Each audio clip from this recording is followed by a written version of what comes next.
when Rome was burning and the end of Rome, the senators had the discussion if angels were feminine or masculine. So that must remind you to what's going on right now, right? These things usually mean the end of a civilization.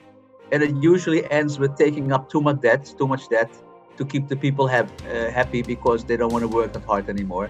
And very weak leadership. And it's all coming back cyclically in what happened before. So if you look a little bit at history, you know exactly what you can expect.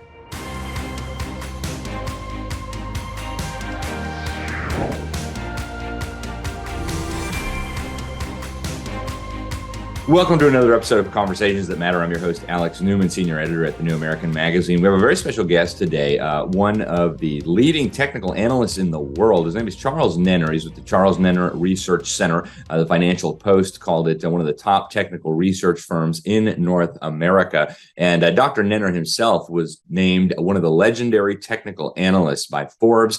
He's got a unique system that was developed by him and used by Goldman Sachs and several other major banks around the world.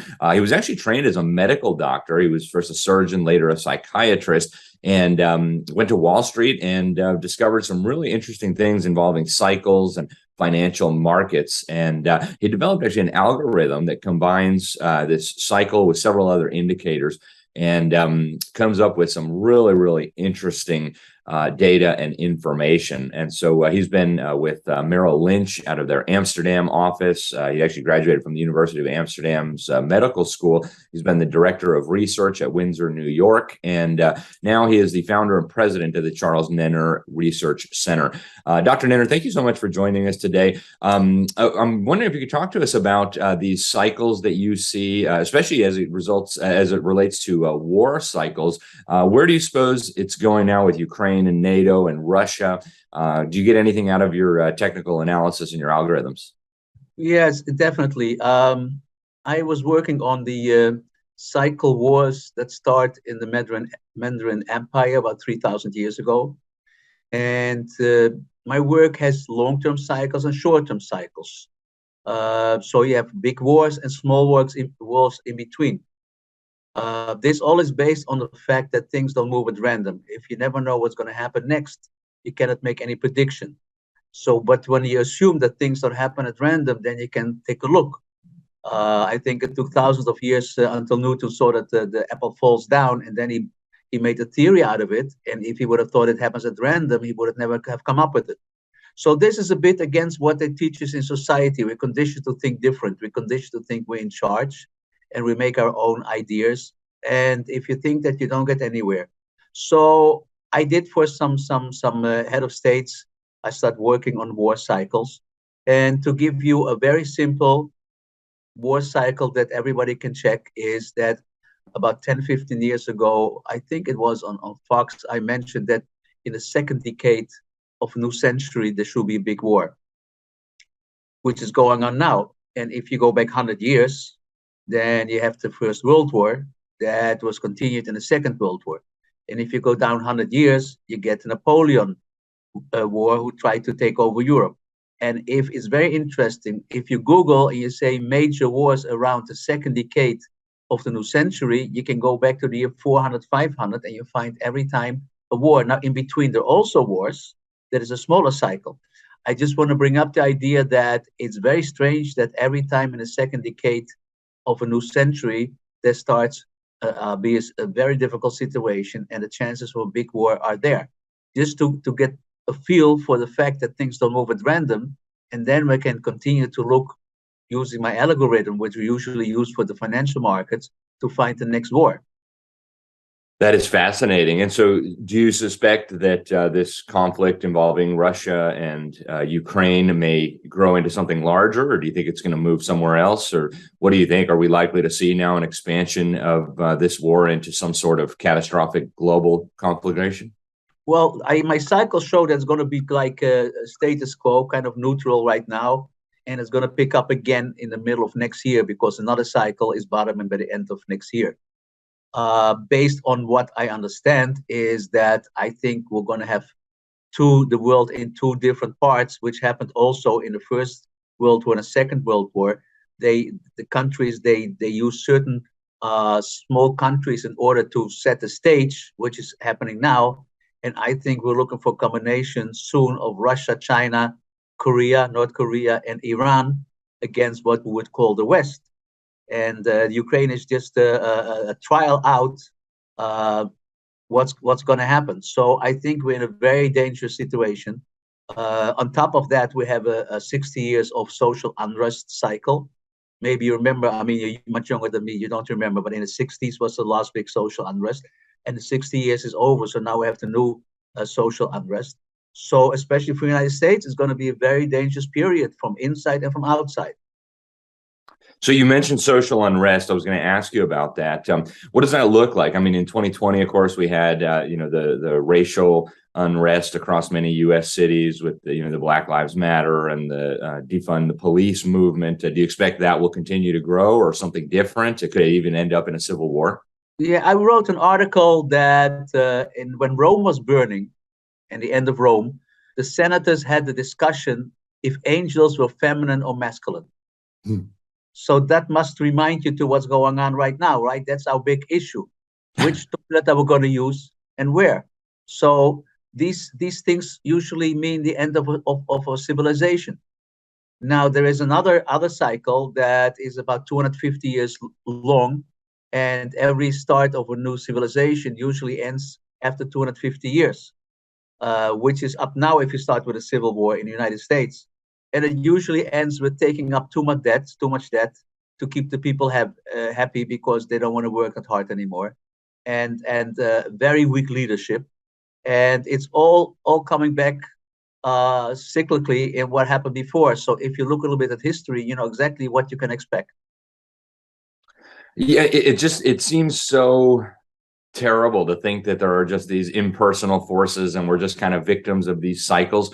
Is there any way out of this trap, or is it kind of inevitable based on your research? Well, you know, that my answer usually is after summer comes winter. You can't change it, but you can buy a winter coat. Okay. So how do we buy a winter coat? How do we prepare for what's coming? Well, it's very difficult because like I am Dutch, so I don't really have an opinion about the United States. But what I saw is that you have now people who are eating the Bible. I told my wife, I says, now I know what the Jews were in the desert wanted to eat. They ate the Bible, so that's something to eat. So I don't even know how extreme things are going to be. What I see is there's a whole generation brought up that doesn't really let you say what you want anymore.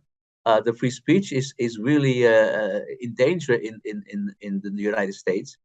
And that usually leads to far consequences. If it's a civil war, I don't know, but there could be a group that says, you know, I take my rights. And United States is a country where every other person has a fire gun. So I think it's a dangerous situation. And then depending on the cycles, you can more or less predict when it's going to blow up, when the whole thing is going to go wrong. And as far as the financial markets go, what is your algorithm? What is your method and your analysis telling you? Are we headed for economic problems, or should I say bigger economic problems than what we're dealing with already? We're heading for big economic problems. The Fed presidents knew it coming for the last 20 years, and everybody thought not in my time. So they start printing money, which usually happens also at the end of a civilization. And the debt is so huge. There is actually no way back anymore. But a simple calculation can tell you what you can expect. If you take the market from let's say the Dow Jones from 1900, it goes up with an average of 7%. So if you go to your broker, he says, should I put some money in stocks? He says, well, yeah, that makes 7% a year. That's on the average. Now we're about 60% above the average. 70%. That means is if you want to go back only to the medium 7%, you have to go down 70%. So the slogan buy low and sell high doesn't mean much for people because they know when it's low and it's high. But based on only this indicator, it's high, and there's not much room on the upside. So are there any asset classes that you think will be, I know everybody right now is trying to figure out like where do we put our money? Stocks don't look good, bonds don't look good, precious metals even have been going down, cryptocurrencies. Is there any asset class that you think might be safer or more resilient than others? Yeah, we had a downside target for gold in the 1600s, and it's getting there. And my cycle showed that by the end of the year, the gold market will start a new run up. So that is the place to be in the metals. It's very strange for people.